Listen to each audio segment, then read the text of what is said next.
Okay,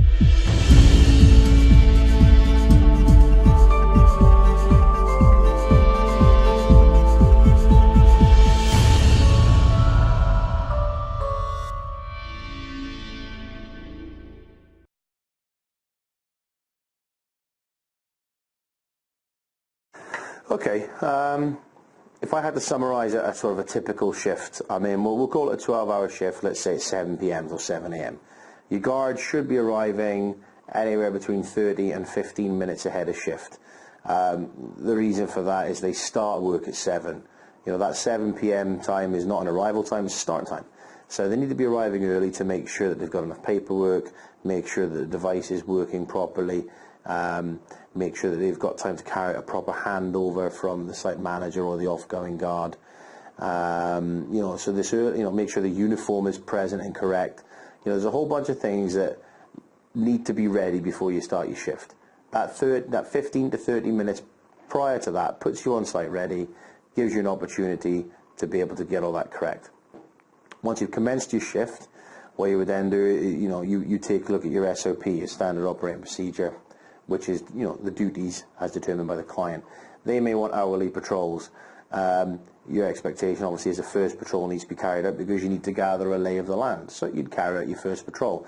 That patrol would comprise of whatever is required by the client. It could be to strike 5 tags that you've strategically located.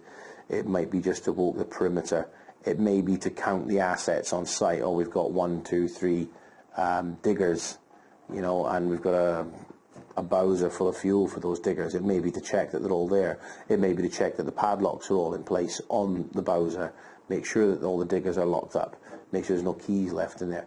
That, you know, whatever that would be required, you'd carry that out. Obviously throughout the night then, they would carry out those duties using the digital reporting system to record everything. Again, the layer of accountability is priceless. You can't really afford to not have it. You know, in the event of an incident, there's nothing better than being able to go back to the insurance company and say, well, look, here's a complete log of everything that's happened throughout the shift. It's been securely stored on our server. You can see it's time-stamped and date-stamped. Oh, and look, there's lots of video and photographic evidence to support the fact that these patrols have been carried out. Oh, and they're all GPS positioned. You know, all this goes towards help protecting your project. You don't need the added stress of worrying that, you know, as all insurance assessors do, try and find that tiny little loophole that prevents a payout. Our job is to prevent that by giving you accountability.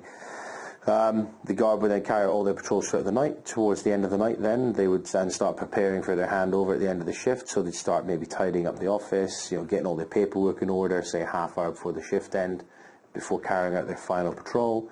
And then when the relief comes in, they'd carry out the handover exactly as they did at the beginning of the shift and hand over any information. And an ideal world, the shift would come to an end and your guard goes home, and everybody's happy.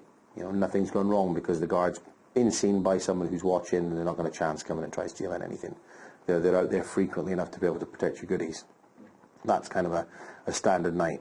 Obviously, if an incident happens, you know, you follow your escalation procedure. It would all depend on what you want to happen.